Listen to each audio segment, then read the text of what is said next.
मुझे लगता नहीं है कि फौरन अली अमीन साहब की हुकूमत गिरा दी जाएगी। इस तरीके से आइन और कानून को फतह किया गया वफाक में, उसी तरीके से सेनेट के इलेक्शन को फतह करने की कोशिश की जाएगी। जो MNA है कुरान पे हाथ रख के वो हलफ ले रहा है, वो भी जाके दूसरी जमात में शामिल हो गया। इनके पल्ले तो कुछ नहीं है, इनसे बातचीत नहीं होगी। इस्टेब्लिशमेंट फिलहाल इनके साथ बराह रास्त बातचीत करने के लिए तैयार नहीं है। प्रोग्राम के सिलसिले को आगे बढ़ाते हैं, बात करते हैं मुल्की सियासत के हवाले से। तो मुल्की सियासी बिसात पर नई चालें चली जा रही हैं। मखसूस नशिस्तों के बाद हुकूमती सफ़ों में नई तवानाई देखने को मिल रही है, जबकि तहरीक इंसाफ के कैंपों में हलचल नजर आ रही है। लेकिन असल महाज खैबर पख्तूनख्वा में खुल चुका है और इस वक्त सबसे बड़ा सवाल यह है कि खैबर पख्तूनख्वा में PTI हुकूमत का क्या बनेगा। सूबाई हुकूमत गिराने ना गिराने की कयास आराइयाँ हो रही हैं और वज़ीर आज़म से गवर्नर KP फैसल करीम कुंडी और ANP सरबरा एमल वली खान की मुलाकातों के बाद इन कयास आराइयों ने मजीद इजाफा हो गया है। मगर वज़ीर आला अली अमीन गंडापुर ताहाल पूरे एतमाद हैं कि KP हुकूमत कहीं नहीं जाने वाली। वो अपोजिशन को खुला चैलेंज दे चुके हैं कि अगर वो KP हुकूमत गिरा दें तो वो सियासत छोड़ देंगे। वज़ीर आज़म के मुशीर राना सनाउल्लाह ने वाज़े किया है कि KP हुकूमत के खिलाफ किसी किस्म की तहरीक अदम एतमाद ज़ेर गौर नहीं और ना ही मौलाना फजलुर रहमान से हुकूमत गिराने के हवाले से कोई बात की गई है। उनका कहना है कि PTI की बात इस्टेब्लिशमेंट से हो सकती है तो कर ले, मुज़ाकरात जब भी होंगे सियासी क़यादत के दरमियान होंगे। जबकि नून लीग के सेनेटर इरफान सदीकी कहते हैं कि अदम एतमाद एक आइनी और कानूनी चीज़ है, ताहम इस वक्त खैबर पख्तूनख्वा में कोई नया बहरान पैदा नहीं करना चाहते। ताहम गवर्नर खैबर पख्तूनख्वा फैसल करीम कुंडी ने अली अमीन गंडापुर के चैलेंज को कबूल करते हुए ऐलान किया कि तहरीक अदम एतमाद अपोजिशन का आइनी हक है और नंबर्स पूरे होने पर यह तहरीक अदम एतमाद लाई जाएगी। दूसरी तरफ मौलाना फजलुर रहमान और अवामी नेशनल पार्टी ने खैबर पख्तूनख्वा हुकूमत की तब्दीली की खुलकर मुखालफत कर दी है। ANP के सदर एमल वली खान ने वाज़ेह अल्फाज में कहा कि उनकी जमात हॉर्स ट्रेडिंग के खिलाफ है और मखसूस नशस्तों का फैसला अवामी मैंडेट की नफी है, लिहाजा वो इस अमल का हिस्सा नहीं बनेंगे। मौलाना फजलुर रहमान ने PTI को पैगाम भिजवा दिया कि वो खैबर पख्तूनख्वा में तहरीक अदम एतमाद का हिस्सा नहीं बनेंगे और ऐसी किसी भी कोशिश की भरपूर मुखालफत भी करेंगे। उधर पंजाब में हम देख रहे हैं कि अपोजिशन की मुश्किलात हैं कि मजीद बढ़ती चली जा रही हैं। स्पीकर पंजाब असम्बली ने 26 अरकान की नाअहली के लिए इलेक्शन कमीशन में रेफरेंस दायर कर दिया और कहा है कि हल्फ की पासदारी ना करने वालों को ऐवान में रहने का कोई हक नहीं। चलें जी, इसी तमाम सूरत हाल पे बात कर लेते हैं। इस वक्त हमारे साथ मौजूद हैं सीनियर तज्ज़ियाकार अतहर काज़मी साहब। बहुत शुक्रिया अतहर साहब आपके वक्त का। सबसे पहले आपसे जानना चाहूँगी, मखसूस नशिस्तों के फैसले के बाद KP में हुकूमत की तब्दीली की गूंज सुनाई दे रही है। अली अमीन गंडापुर चैलेंज दे रहे हैं कि हुकूमत गिरा कर दिखाएं, जबकि गवर्नर KP कहते हैं कि नंबर पूरे होने पर तहरीक अदम एतमाद लाएंगे। आपको क्या लगता है कि खैबर पख्तूनख्वा हुकूमत को कितना खतरा है इस वक्त? देखिए, मुझे नहीं लगता कि KP हुकूमत को कोई फौरी खतरा है। अली अमीन गंडापुर साहब ने कोई ऐसी हरकत तो की नहीं जिससे वफाक बहुत ज़्यादा नाराज़ हो, कोई ऐसी सियासी मज़ामत हो। मैं एडमिनिस्ट्रेटिव लेवल के ऊपर बात कर रहा हूँ। उन्होंने बजट भी पास कर लिया, वफाक के साथ वो चलते भी हैं, अहम मीटिंग्स में भी शामिल होते हैं। तो ये कहने के लिए तो ये बात कही जा रही है, लेकिन मुझे लगता नहीं है कि फ़ौरन अली अमीन साहब की हुकूमत गिरा दी जाएगी। बाकी इस वक्त जो मुल्क के अंदर सूरत हाल है, आइन और कानून की जो सिचुएशन है, जैसे सीटें बांटी गई हैं, उसमें तो फिर कुछ भी हो सकता है। अगर आप वफाक को देखें, उनके पास यहाँ पे कितनी सीटें हैं और हुकूमत कितनी बड़ी है। अब 2/3 अक्सरियत भी आ गई है। शायद ऐसी अक्सरियत कोई खैबर पख्तूनख्वा में भी दिलवा दे, तो कहने को तो कुछ भी हो सकता है। बिल्कुल आप ठीक कह रहे हैं। अभी तक को अली अमीन गंडापुर साहब ने हमने देखा कि वफाक के साथ मिलकर बड़ा स्मूथली चलाया, बेहतर तरीके से चलाया, तो इस तरह की कोई गुंजाइश नहीं। लेकिन मुल्की सियासत में किसी भी वक्त कुछ भी हो सकता है।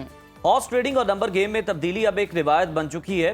अपोजिशन को 73 का हिस्सा पूरा करने के लिए और सिर्फ 20 आज़ाद अरकान की जरूरत है। अली अमीन गंडापुर साहब इतने पुरुमीद कैसे हैं, पुरएतमाद कैसे हैं कि उनकी हुकूमत नहीं गिराई जा सकती है?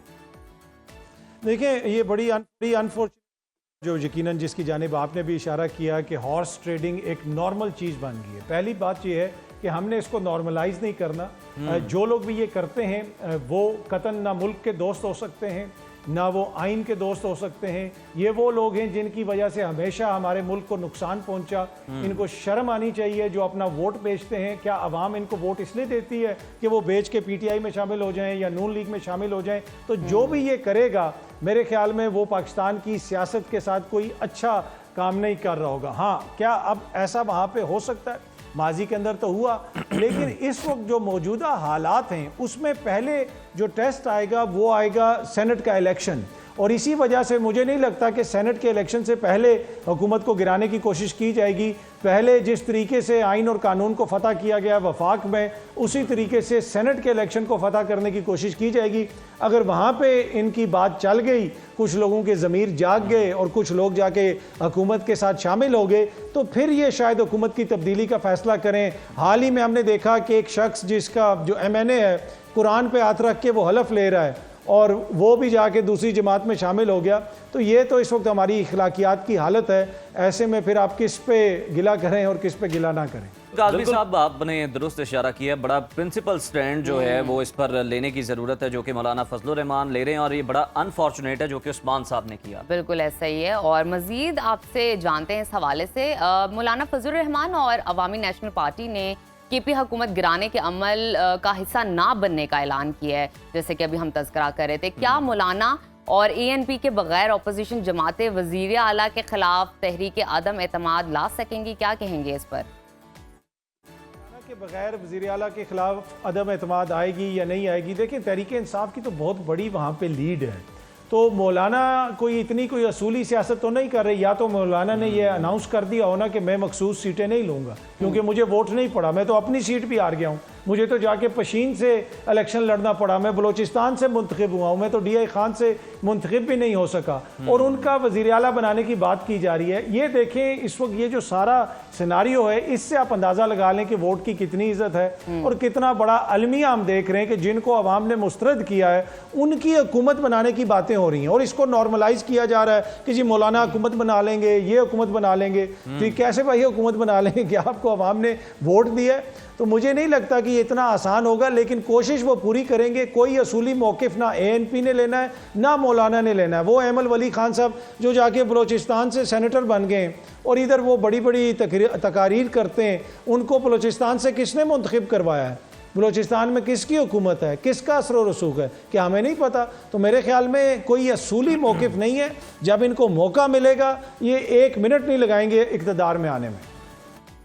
काज़मी साहब, बिल्कुल आपने दुरुस्त फरमाया, मौके की बात है। बानी PTI ने 10 मुहर्रम के बाद हुकूमत के खिलाफ तहरीक चलाने की हिदायत कर दी है, मगर PTI की सीनियर क़यादत हुकूमत से मुज़ाकरात की ख्वाहा हैं। चेयरमैन बैरिस्टर गौहर साहब ये कहते हैं कि अगर कोई हुकूमत ठोस इक़दाम करे तो PTI मुज़ाकरात के लिए तैयार है। क्या PTI मुज़ाकरात करेगी या एहतजाज? क्योंकि क्लैरिटी नहीं है, कन्फ्यूजन है। मिक्सचर ही कोई चीज़ें होंगी टू बी ऑनेस्ट। कुछ लोग ये कहते हैं कि हुकूमत से मुज़ाकरात किए जाएं, लेकिन तहरीक इंसाफ के अंदर एक धड़ा ऐसा कहता है जो कहता है कि जी हुकूमत से मुज़ाकरात नहीं होने चाहिए, सिर्फ इस्टेब्लिशमेंट से मुज़ाकरात होने चाहिए। और ये वो धड़ा है जिसको खान साहब लीड करते हैं। खान साहब का ये बार बार मौक़िफ़ है, बार बार वो इसको दोहराते हैं कि भाई इस हुकूमत को तो ट्रंप भी मिलना पसंद नहीं करता, और वज़ीर दिफा भी बताते हैं कि जी मुझे वो न्यूज़ आइटम से पता चला कि किसकी किससे मुलाकात हुई, तो लिहाजा इनके पल्ले तो कुछ नहीं है, इनसे बातचीत नहीं होगी, हमने इस्टेब्लिशमेंट से बातचीत करनी है।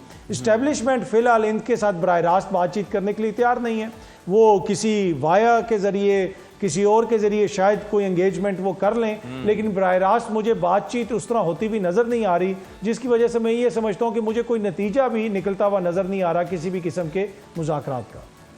अतहर साहब, सियासत में तो धमकियों का सिलसिला जारी रहता है, लेकिन एक और धमकी आई है जो ताज़ा तरीन है, उस बारे में बात कर लेते हैं। वज़ीर आला अली अमीन गंडापुर ने एक बार फिर धमकी लगाई है और उनका कहना ये है कि एहतजाज के दौरान हुकूमत जो रवैया इख्तियार करेगी वैसा ही जवाब मिलेगा। वज़ीर मुमलिकत दाखिला तलाल चौधरी ने वाज़ेह किया है कि इस्लामाबाद पर चढ़ाई की तो सख्त एक्शन होगा।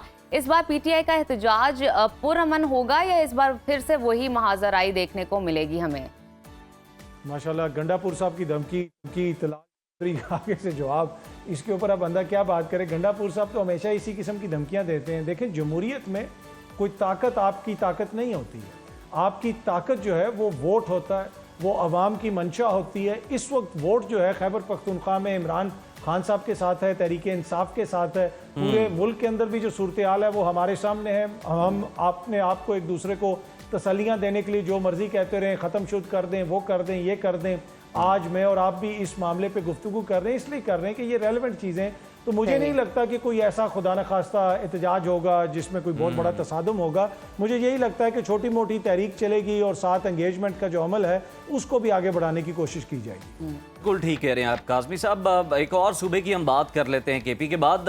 पंजाब असम्बली में अगर हम देखें तो हंगामा राई में मुलव्वस 26 अपोजिशन अरकान की नाअहली के खिलाफ कार्रवाई को मजीद तेज कर दिया गया, बल्कि यूं कह लें कि फास्ट ट्रैक पर ही डाल दिया गया है। स्पीकर पंजाब असम्बली खुद रेफरेंस लेकर इलेक्शन कमीशन पहुंच गए हैं।